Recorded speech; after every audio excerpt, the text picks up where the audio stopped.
Pemirsa, para pelatih dari semua cabang olahraga kontingen tuan rumah Kabupaten Aceh Besar diminta untuk menggenjot fisik para atlet sehingga bisa tampil prima pada Pekan Olahraga Aceh ke-13 yang berlangsung mulai tanggal 18 hingga 25 November 2018 mendatang.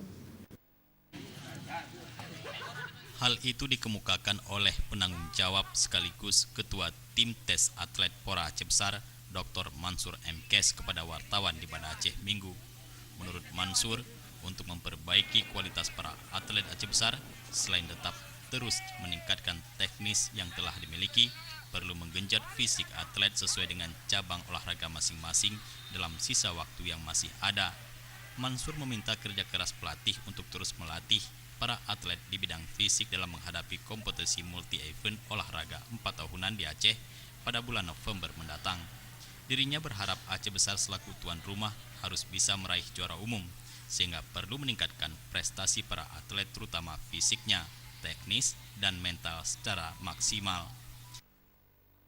Saya ya tetap berharap bahwa Aceh Besar selaku tuan rumah ya harus jadi juara umum lah ya.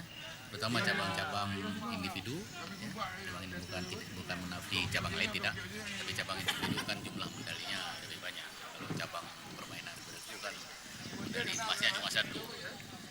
Tapi kalau cabang individu di berkelas kelas mereka masing-masing itu bisa kita berharap bisa dapat emas lah.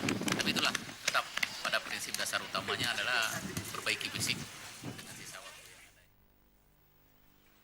Selain itu, Mansur juga berharap semua elemen harus terlibat aktif, tidak bisa disalahkan atlet, pelatih, bahkan pengurus, tetapi harus duduk bersama memperbaiki dan melihat sama-sama untuk evaluasi agar Aceh Besar dapat meraih juara umum.